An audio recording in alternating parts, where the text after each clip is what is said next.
Hi everyone, it's StariAri and I'm here to give you your midweek pick a card. This time it's going to be a romance reading, so you have 4 piles to choose from. The first one's going to be pile number 1 right here, number 2, number 3, and pile number 4 all the way to the right. So go ahead and take a moment and pause the video. Connect to your higher self and guides and ask which pile best describes my relationship or my future romantic relationship. Okay, so if you chose pile number 1, you chose Pluto and Persephone. So I'm not sure if you guys are aware of the Greek legend of Pluto and Persephone, but there are a lot of different versions of this.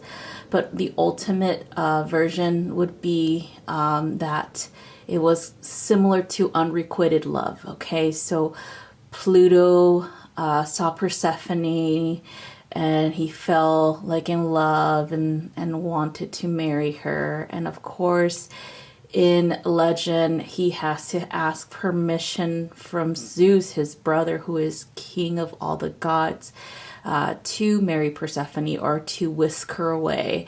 At that time, Persephone was still a maiden, and she was considered one of the goddesses of spring, as her mother Demeter is considered a goddess of the harvest and whatnot. But anyway, Demeter had a different idea for Persephone's path.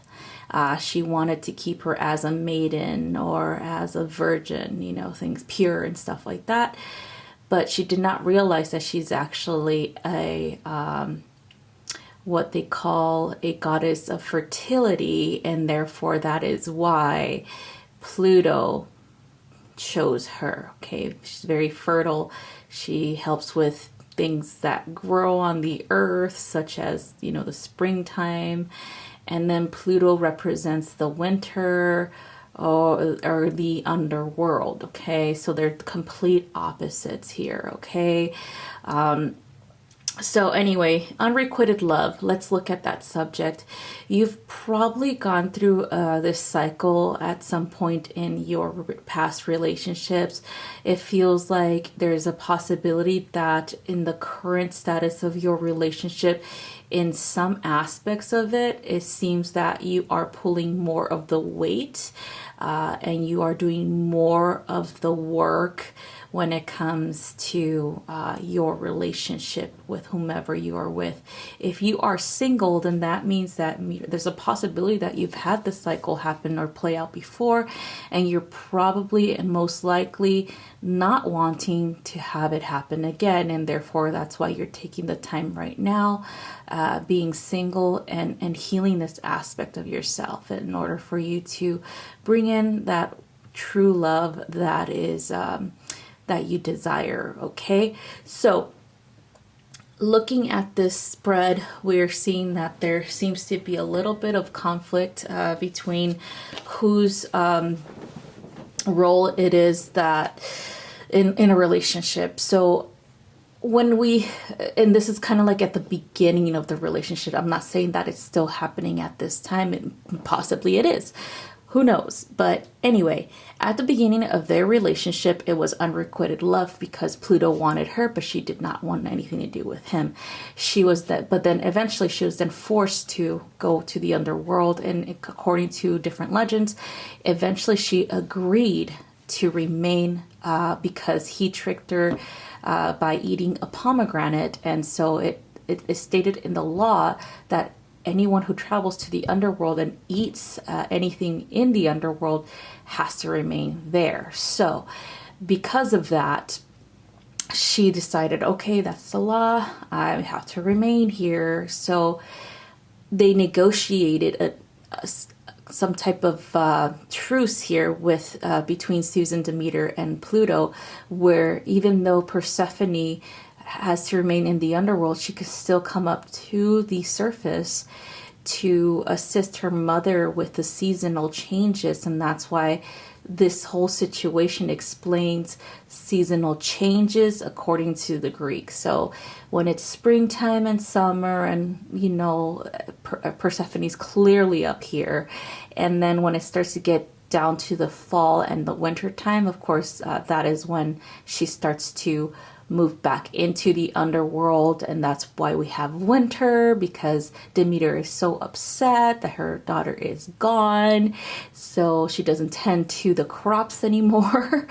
And that's why we have it. Okay, so moving past the initial beginning of the relationship, we have that they both are actually very good at working with one another. So it's kind of like a very good business transaction, or even a relationship between equals, because in a lot of the legends we have instances where people who travel down into the underworld seek the guidance of either Pluto or Hades or his wife Persephone. They seek their favor. So that means that they have a say into what happens in the underworld, like what transpires down there. And the best way to describe this would be in how the story of many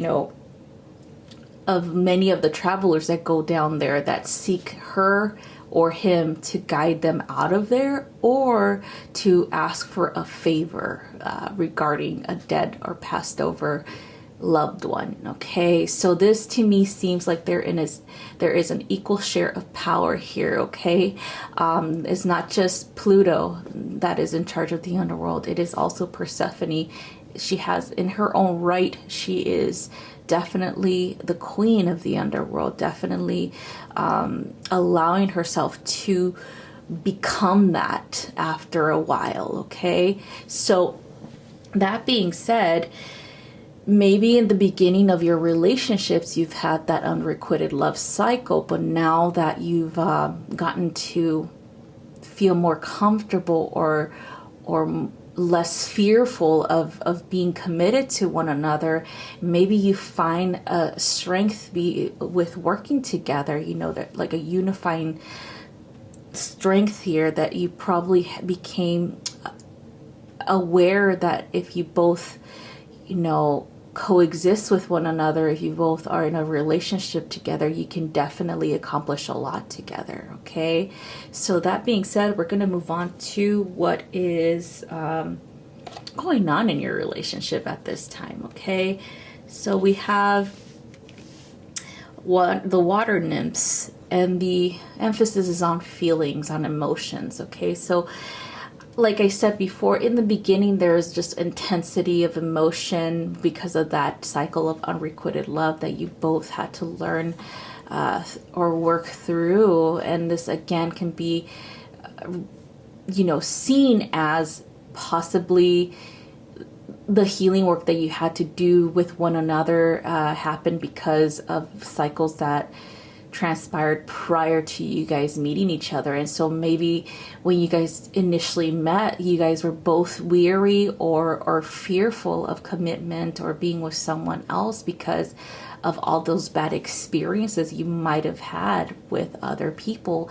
And so that being said, now that you're in a more, I guess you could say, now that your relationship has matured, meaning that you've had more invested years into it, now we're looking at how you are both benefiting from being with one another. And the benefit would be your emotional connection, the deepening of the emotions, the understanding of one another's needs, and how to assist one another through any type of hard times or any type of feelings that might be overwhelming as well. So in so many ways, you both are kind of like each other's counselors and therapists or healers, and so that's a beautiful thing, because even though you guys started it a little bit rough, now it's kind of like, well, now it's growing into something very,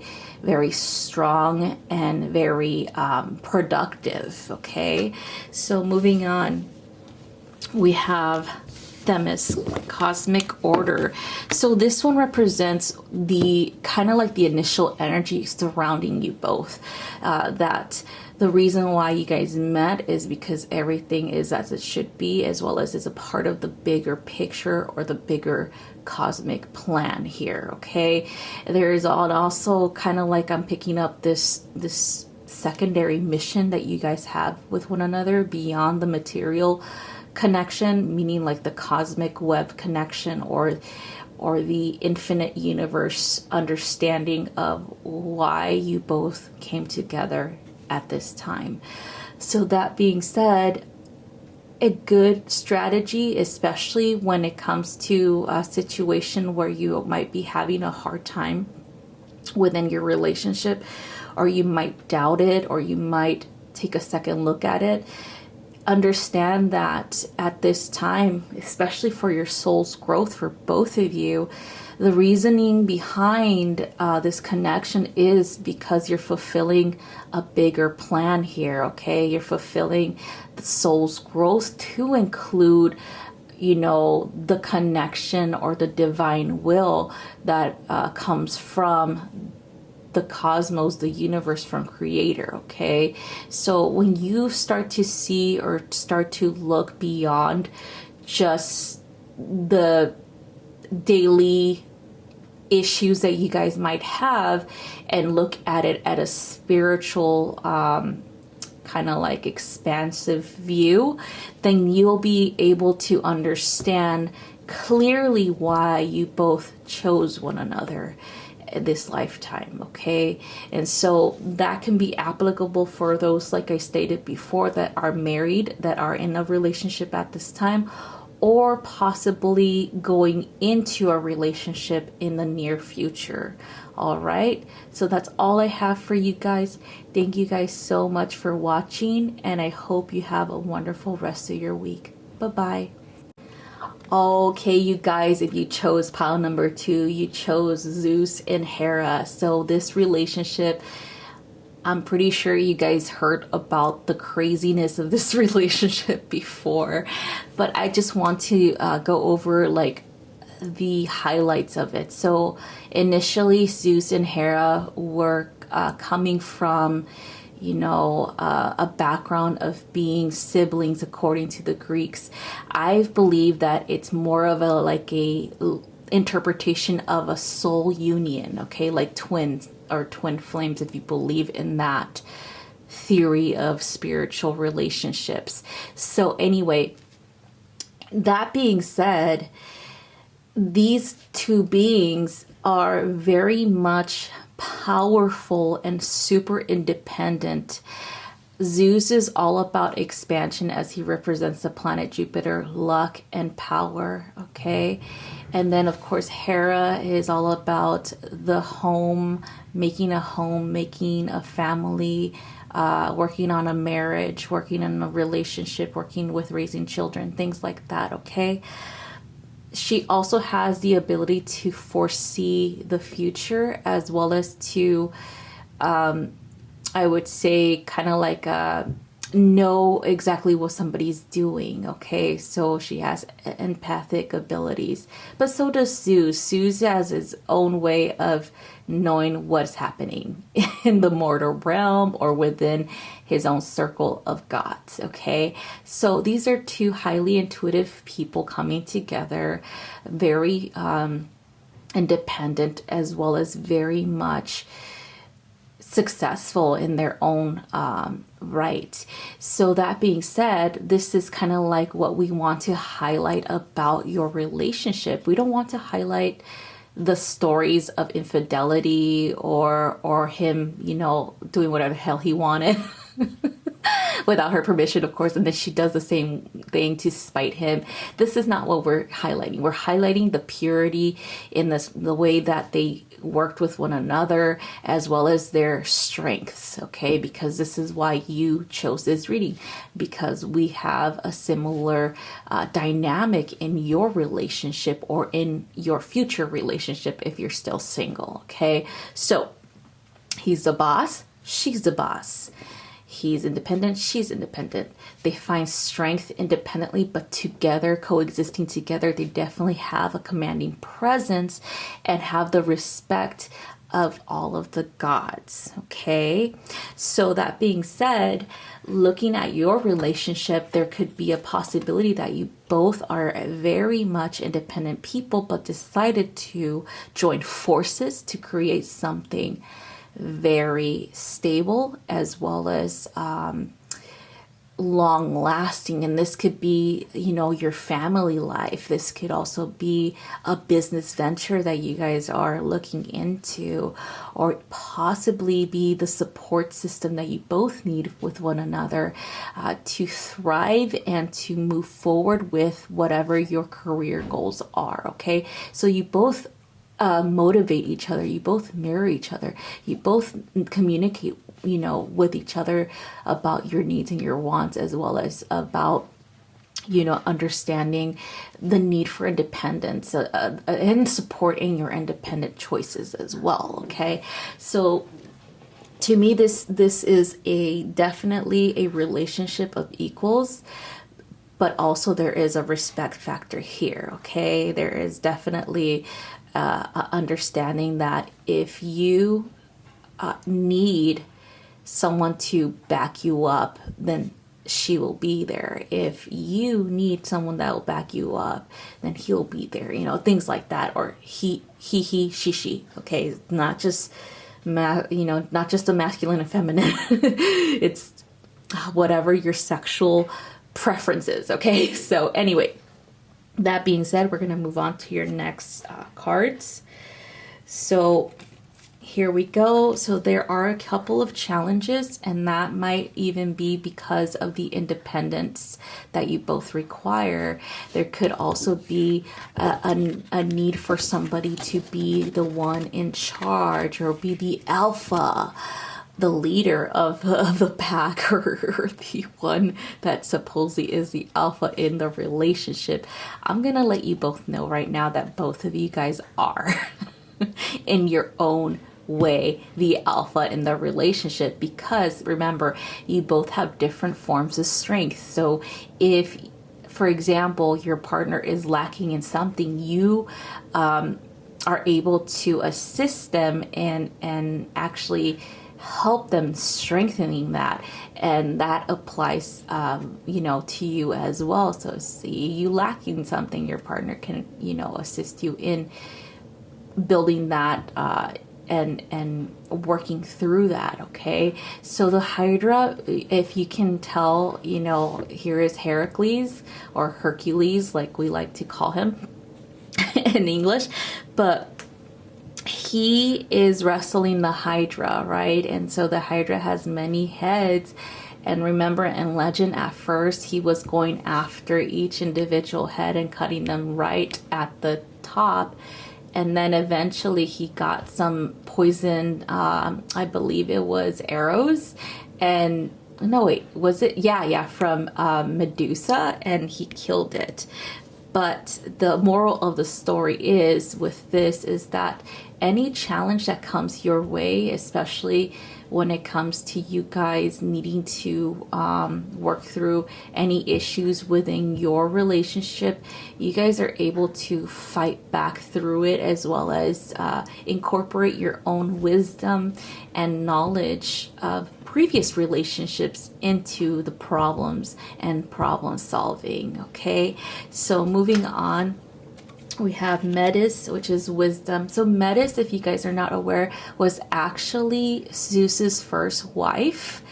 Unfortunately, she was kind of like the goddess of wisdom. Unfortunately, he swallowed her whole because he said, oh, I could use her wisdom, somehow.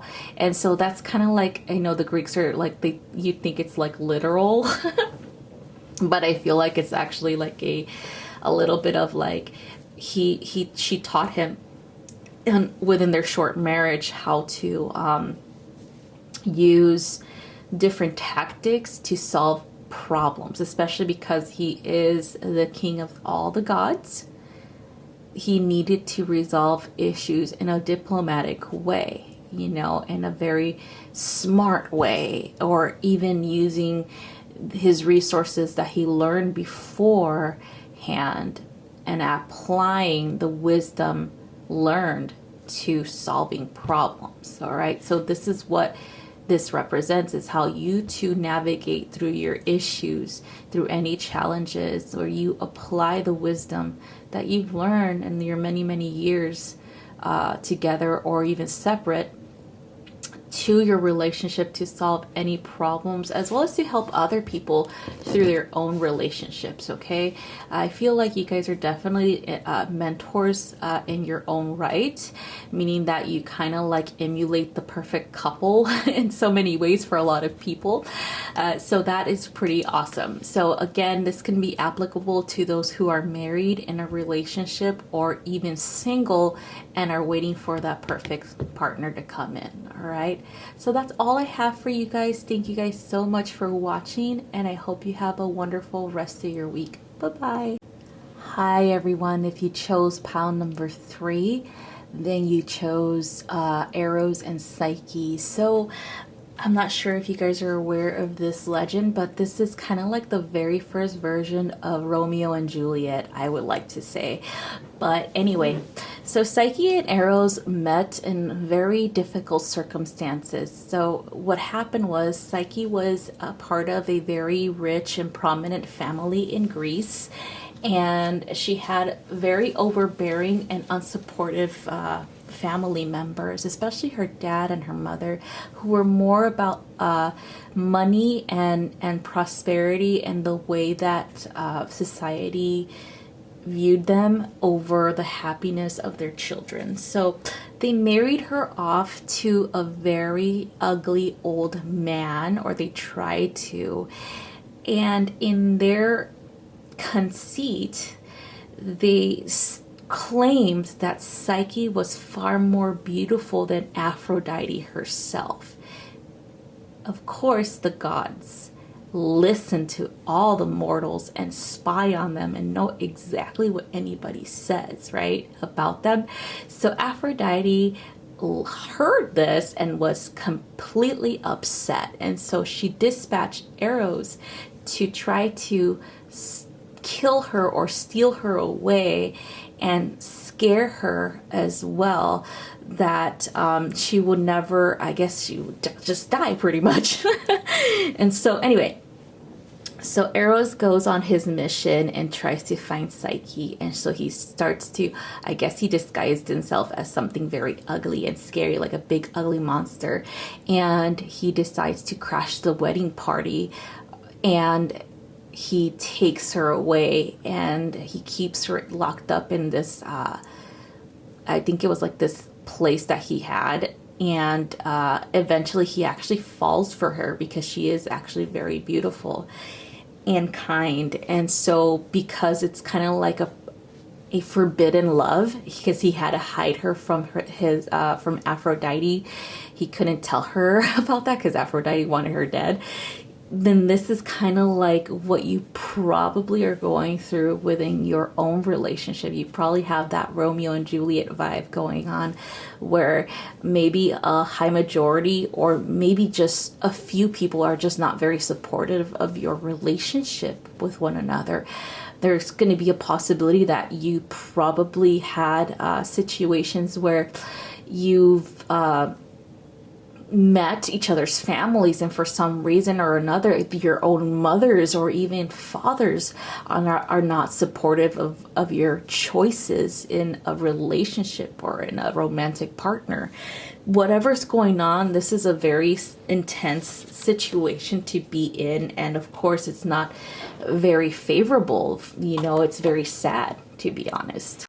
So anyway, this could easily begin to cause feelings of anxiety, depression, worry, and mistrust within your relationship, because you are not feeling completely 100% supported by the people that you desire the support from. Okay, it could also be that unfortunately you have a situation where these family members in particular are just not very happy people to begin with. And so they try to establish control over you guys by telling you or dictating exactly who your partner should be in a marriage or in a relationship. Or you might be coming from a background where it's culturally unacceptable for you to date someone who isn't, a part of your culture or belief system too. Okay, so whatever's really happening in that, it's like the outside forces are trying to separate you guys.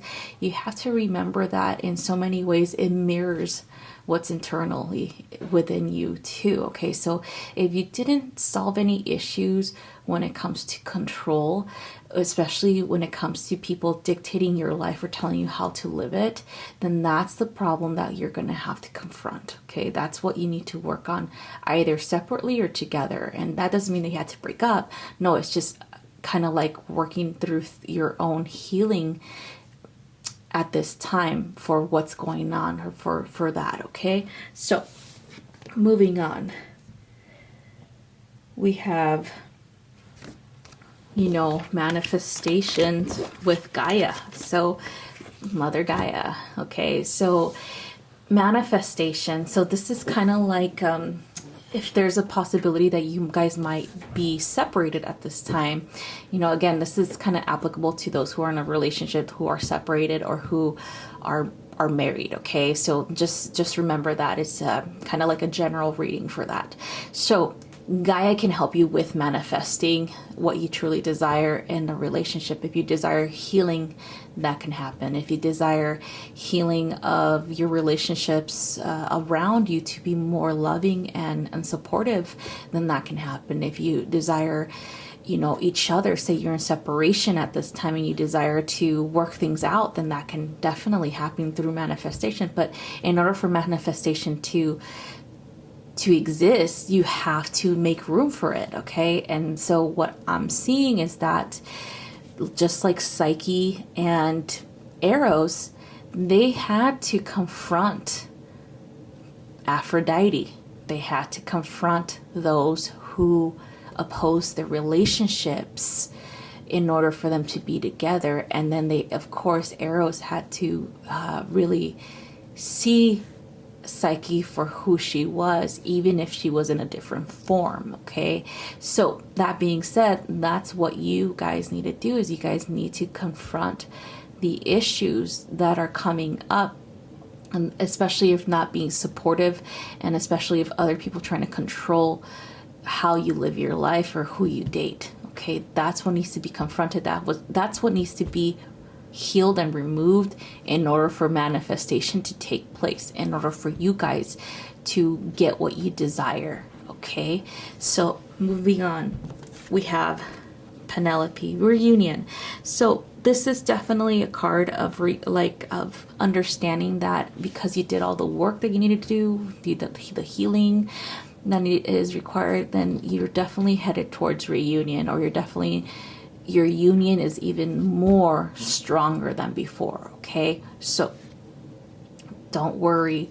All this reading is telling you is that you're heading in this direction, but first you have to go through that storm. First you have to go through the healing process, the shadow work, whatever you want to call it. Okay, and another thing about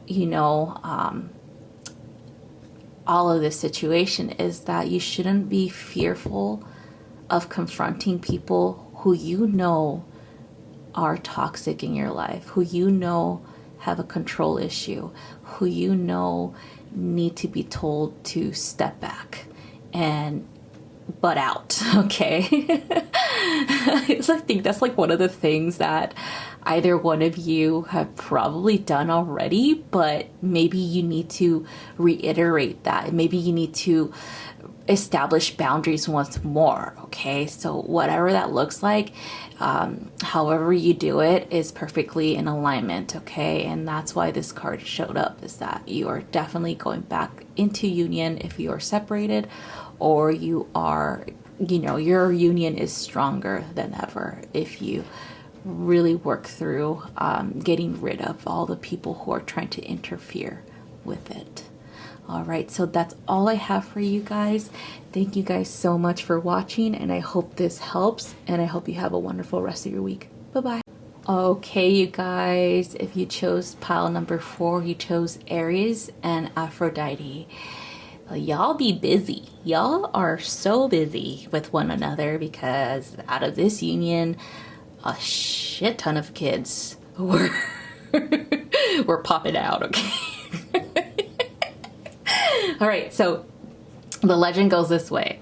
So first of all, Aphrodite was born out of sea foam. So she didn't really have parents, you know? And so she represented kind of like a divine conception, but not a parent. So it's kind of like she just manifested herself out of something. So it's kind of like I would describe her as being pure energy that just all of a sudden sprang into existence type of thing. Okay, so she represents love, right? So she is the goddess of love and beauty. She also represents the planet Venus. So that being said, she has a lot of je ne sais quoi, like there is an attraction, a clear attraction by all of the gods, and she of course had her pick.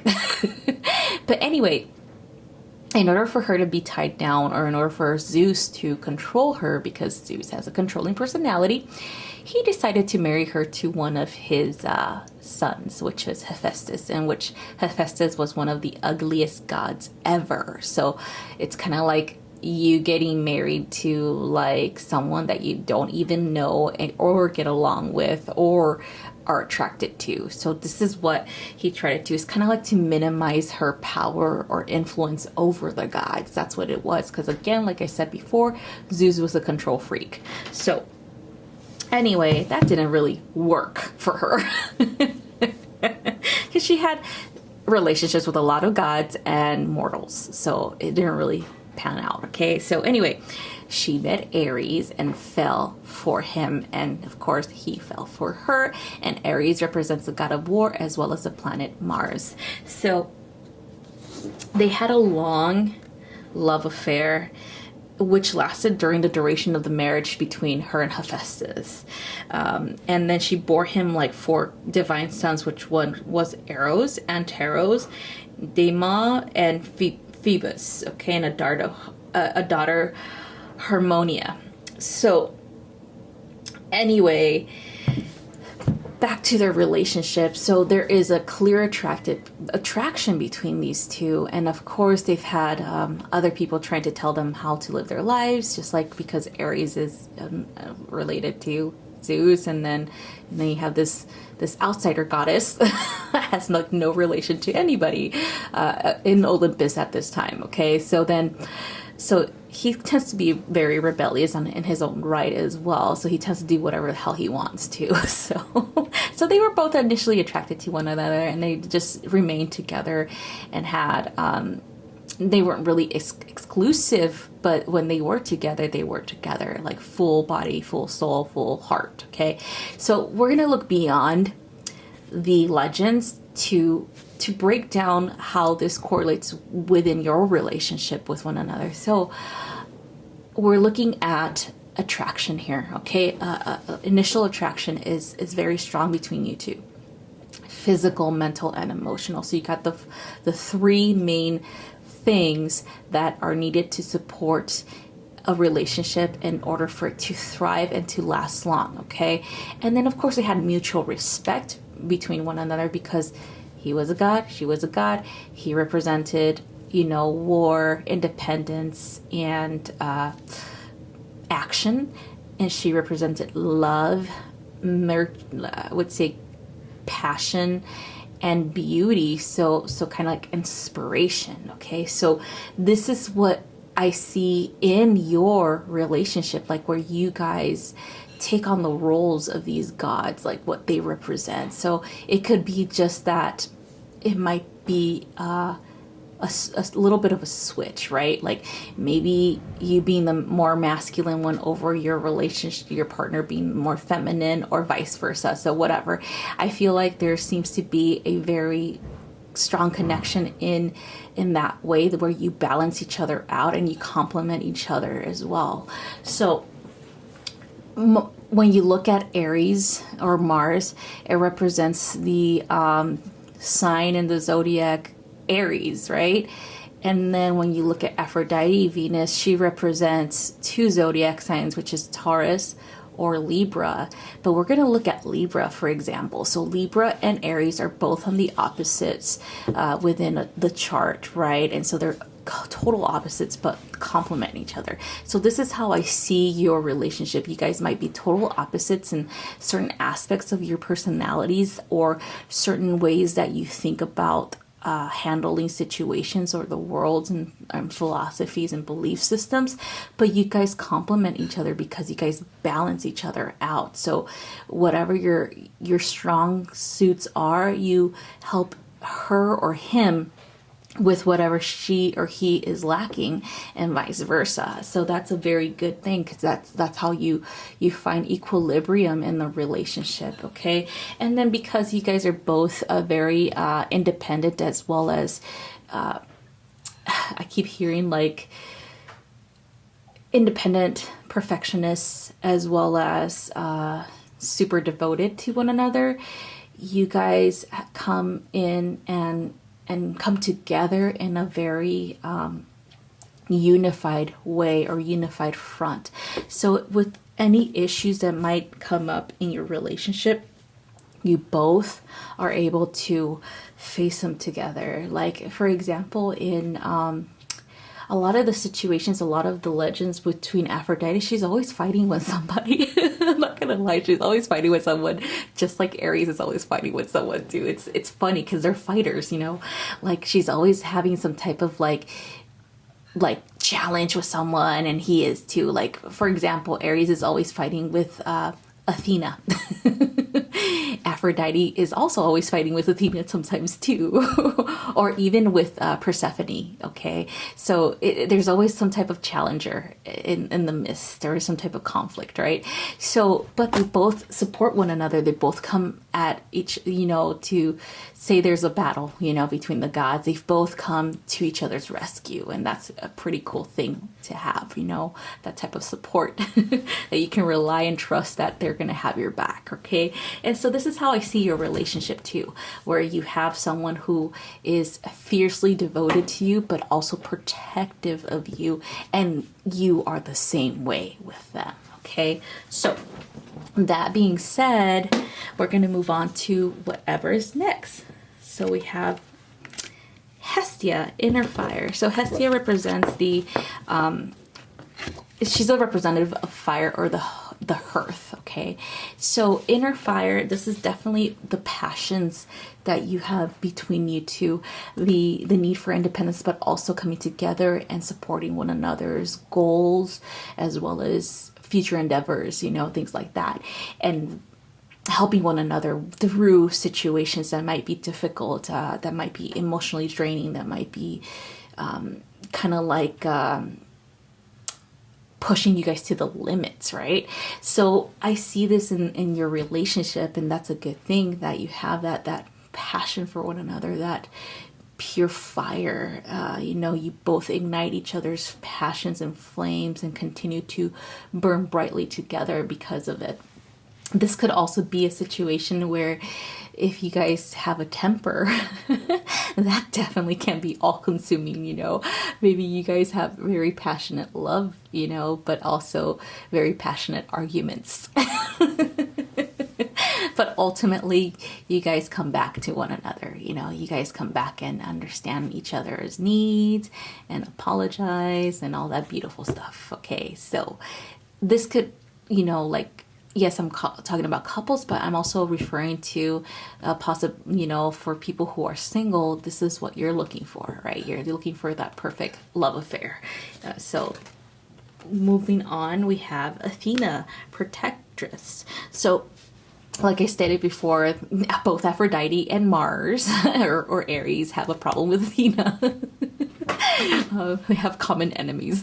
But anyway, so we're looking at protectress. So what it is that both of you guys are coming together to protect what you've built with one another, to protect your family, your children, your careers, your livelihoods, your homes, right? That you build with one another, and even the identity that you have, you know, about yourselves and your relationship, right? So that's what this is all about, is how far you've come together and how far you're going together and how strong your foundation is within your relationship. And this definitely helps you move forward and build more off of that foundation. You know, whatever direction you guys are going together, you're going there because you both know and respect one another and have done this many, many lifetimes before as well. So that's all I have for you guys. Thank you guys so much for watching, and I hope you guys have a wonderful rest of your week. Bye bye.